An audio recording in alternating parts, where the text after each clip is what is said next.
আপোনালোকক পুনৰ স্বাগতম জনাইছো আলোড়ন এগ্ৰ অন্য এটি ভিডিঅ'লৈ।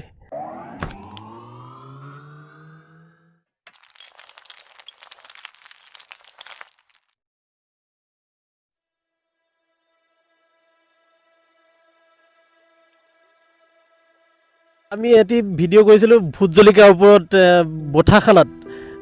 এইবাৰো তেওঁ সেইজন খেতিয়কে আকৌ এবাৰ কৰিছে খেতি, আগতকৈ বেছিকৈ কৰিছে এইবাৰ।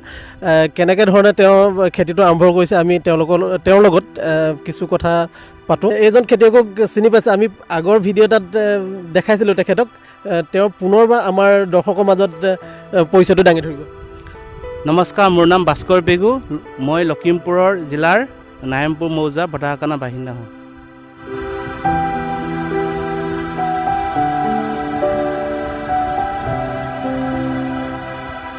যোৱা বছৰ আৰু এইবছৰ তেওঁৰ প্ৰফিট হওক বা কেনেধৰণে খেতিখিনি কৰিছে আৰু কিমানজোপা গছপুলি ৰোপণ কৰিছে, সমূহ তথ্য তেওঁ আমাৰ আগত অৱগত কৰিব। খেতিটো কেনেধৰণে কৰিছিলে আমাৰ দৰ্শকক পুনৰবাৰ তেওঁ জনাই দিয়ক আমাক। যোৱা বছৰ মই খেতিটো 4 বিঘা কৰিছিলোঁ। 4 বিঘা কৰোঁতে মোৰ অপল যেন ভাবিছে, সেইটো কাৰণে মই এইবাৰ সৰহকৈ খেতিটো কৰিছোঁ। কিমান কৰিছে এইবাৰ? যোৱা বছৰ কিমান কৰিছিলে, এইবাৰ কিমান কৰিছে? যোৱা বছৰ 4 বিঘা কৰিছিলোঁ, এইবাৰ মই 6 বিঘা কৰিছোঁ। এইবাৰ কিমান পুলি ৰোপণ কৰিছে? এইবাৰ আপোনাৰ 15,000 পুলি আছে এতিয়া।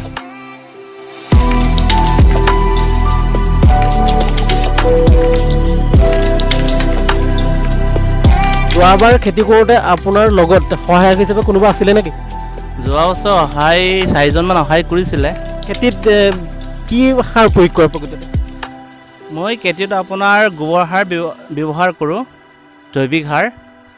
মই যোৱা বছৰ আপোনাৰ 10-12 ট্ৰেক্টৰেৰে গোবৰ সাৰ ইউজ কৰি খেতিটো কৰিছিলোঁ। এইবাৰ কম 20-25 ট্ৰেক্টৰমান গোবৰ লাগিব।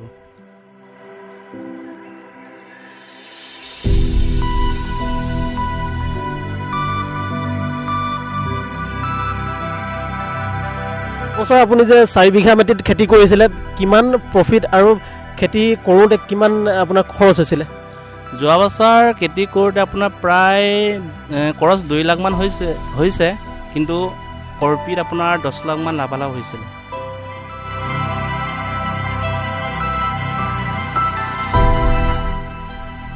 যোৱা বছৰ মই 5 কেজিমান গুটি ৰাখিছিলোঁ। গুটি ৰাখি আপোনাৰ ধুনীয়াকৈ মাটি উলিয়াই গুটিটো পচাই 15 দিনৰ পিছত মই ডিছপ'জেলত গুটি এটাকৈ লগাই গছটো উঠাইছিলোঁ। তাৰপিছত কম এমাহ হোৱাৰ পিছত মই ধুনীয়াকৈ এই পথাৰ চাফ চিকুণ কৰি 2 কেজি সাৰ দি, গোবৰ সাৰ দি ধুনীয়াকৈ ৰুই প্ৰস্তুত কৰিছোঁ।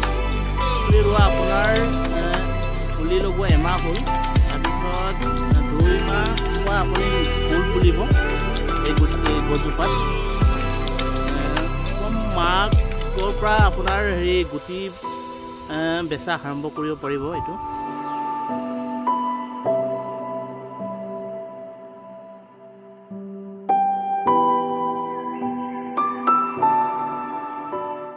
খৰচ 1 লাখমান এতিয়ালৈকে খৰচ হৈছে। পিছলৈ আৰু গুটি যেতিয়া বেচিব পৰা হ'বগৈ, তেতিয়ালৈকে কম আৰু খৰচ হ'ব পাৰে। মই গছবিলাকত গোবৰ দিয়াৰ পিছত মই মাটি চপোৱা হয়, তাৰপিছত মই 1 সপ্তাহ মূৰে মূৰে মই পানী দিওঁ।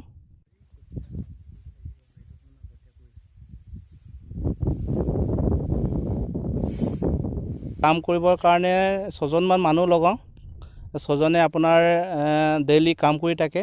ফুল পৰা সময়ত আমি যিটো সৰিয়হ আপোনাৰ মাৰি যিটো জাবৰ, এইকেইটা আপোনাৰ মাজে মাজে দি দিয়া হয়।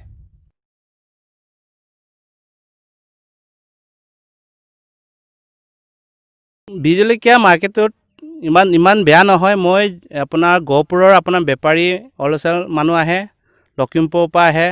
এতিয়া আমি ব্ৰহ্মপুত্ৰ পৰা যোৰহাটলৈ আমি তাত ছাপ্লাই কৰোঁ। অৰুণাচললৈ কিছুমান বেপাৰী আহে, তালৈ ছাপ্লাই কৰোঁ।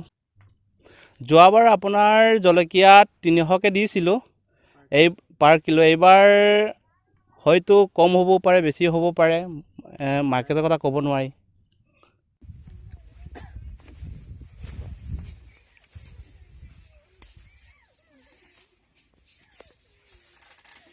মই খেতিকণ কৰি আপোনাৰ যথেষ্ট মই সুখী হৈছোঁ আৰু এই খেতি কৰিয়ে মোৰ ঘৰখন এতিয়া চলি আছে আৰু আপোনালোকেও এই খেতিটো কৰি ধুনীয়াকৈ ঘৰখন চলাব পাৰে।